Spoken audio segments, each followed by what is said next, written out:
여러분 안녕하십니까, 진성호입니다. 역시 여론조사는 트렌드만 보면 거짓말을 하지는 않습니다. 문재인 대통령의 지지율이 취임 이후 최악으로 다시 떨어졌습니다. 자, 지난주 잠시 반등한 것 같았던 문재인의 지지율, 이번 주 여지없이 폭락했습니다. 지난주에 비해서 무려 2.8%포인트나 폭락하면서 취임 이후 최악의 지지율을 기록했습니다. 자, 여기에는 여러 가지 문제들이 있습니다. 이 코로나 백신 확보에 실패했다는 거라든지, 또 부동산 문제라든지, 또 이용구 법무부 차관의 택시기사 폭행, 한두 개가 아닙니다. 그렇지만 역시 가장 중요한 것은 윤석열 총장을 잘못 건드린 겁니다. 자, 물론 이 여론조사에는 윤석열 총장에 대한 크리스마스 이브의 결정은 빠져 있는 것 같습니다. 그럼에도 불구하고 윤석열을 찍어내려는 추미애와 문재인의 음모에 대해서 국민들은 정말 불편합니다. 자, 이런 것들이 종합적으로 이 지지율에 반영된 것으로 보입니다. 문재인 대통령 정말 이제 재기불능 상태로 빠지는 것 같습니다. 진성호의 융단 폭격 시작합니다. 문재인 대통령을 융단 폭격합니다. 방송에 앞서 아직 진성호 방송에 구독자가 아니신 분들은 붉은색 구독 버튼 눌러주십시오. 더 좋은 방송으로 보답하겠습니다. 자, YTN 의뢰로 리얼미터가 조사한 결과입니다. 12월 4주차 21일부터 24일까지 조사했습니다. 자, 문재인 대통령의 국정 운영에 대한 긍정평가는 지난주에 비해서 2.8%포인트나 폭락했습니다. 36.7%. 문재인 취임 이후 최악의 성적표를 받아들였습니다. 얼마나 망신스럽겠습니까? 이제 내려갈 일만 남았다는 제 말처럼 푹푹 내려가고 있습니다.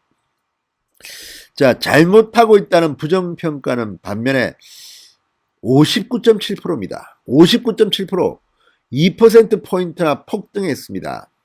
자, 역대 최고치를 역시 기록했습니다. 자, 그전에는 12월 2주차 58.2%가 부정평가율 1위였습니다. 이 리얼미터의 YTN 조사에서는. 그런데 이번에는 59.7, 최악의 부정평가율이 나왔습니다. 국민 10명 중 6명은 문재인 니 잘못하고 있다 이렇게 생각하는 겁니다. 물론 이것도 제가 체감하는 것과는 차이가 있습니다. 실제는 잘못한 데가 70%는 되지 않을까 저는 개인적으로 생각합니다. 자, 긍정평가와 부정평가 간 차이는 23%포인트입니다. 야, 이건 어마어마한 차이입니다. 오차범위 바뀌는 물론이지만 잘한다 못한다 차이가 23%포인트나 난 적이 있었습니까? 처음입니다. 모른 무응답은 0.8%포인트 증가한 3.6%를 기록했습니다. 자, 리얼미터 관계자는 여권의 연이어진 악재 발생이 주요 요인이다. 특히 백신 관련 논란이 가장 크지 않을까 싶다. 이렇게 분석했습니다. 자, 백신 수급을 위한 정부 대응이 늦었다는 비판이 야권으로부터 제기되자 청와대는 지금 우왕좌왕 누가 말이 맞는지도 모르고 팩트도 확인되지 않은 말들을 막 퍼붓고 있습니다. 자, 그 외에도 지금 악재는 이용구 신임 법무부 차관의 택시기사 욕설 폭행 사건입니다.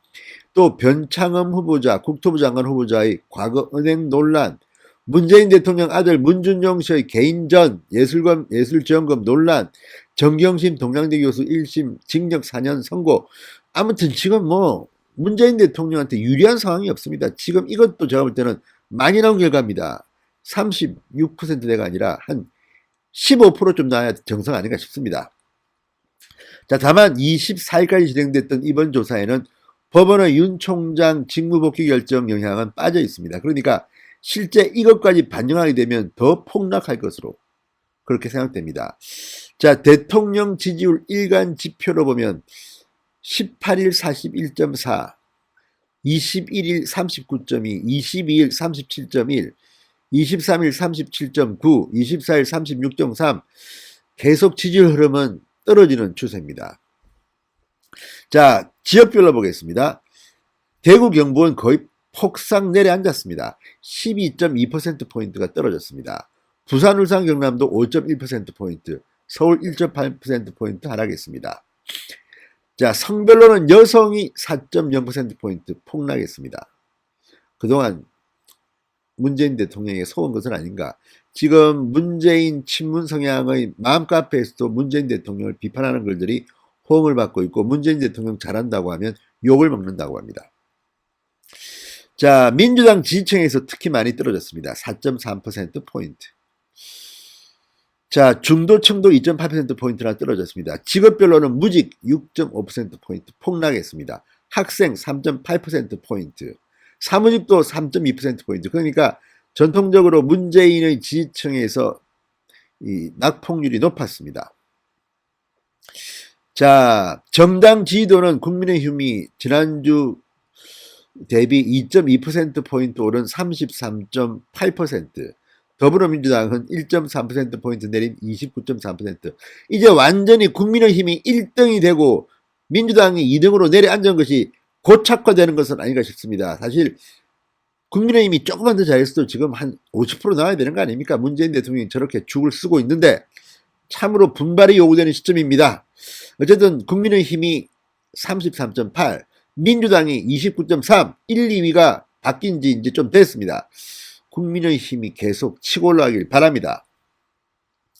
자, 리얼미터 관계자는 양당 격차는 4.5%포인트로 오차범위 밖의 결과를 보이며 국민의힘 출범 후 민주당과 최대 격차로 벌어졌다고 분석했습니다. 자, 어쨌든 이런 걸 보면 세상이 변하고 있음을 여러분 느끼지 않습니까? 무엇보다도 이 윤석열 총장 사태를 계기로 해서 문재인 정권이 지금 완전히 기가 빠진 것 같습니다. 뭐 하나 제대로 하는 게 없습니다. 민주당도 지금 권력 투쟁이 벌어졌는지 이낙연 대표가 취임한 뒤 민주당 지지율이 폭락하고 있습니다. 이낙연 대표 26일 날 문재인 대통령과 청와대에서 몰래 만났다고 동아일보가 보도했는데 이게 사실이라면 그만큼 지금 이낙연은 문재인에게 열받고 있고 문재인은 이낙연에게 열받고 있는 게 아닌가. 자중질환이 일어나고 있는 것은 혹시 아닌가, 이런 상상도 해봅니다. 즐거운 상상입니다. 어쨌든 문재인의 지지율이 취임 이후 최악이 됐고 부정평가는 최고가 됐습니다. 아주 조짐이 좋습니다. 진성호의 융단 폭격이었습니다. 여러분 감사합니다.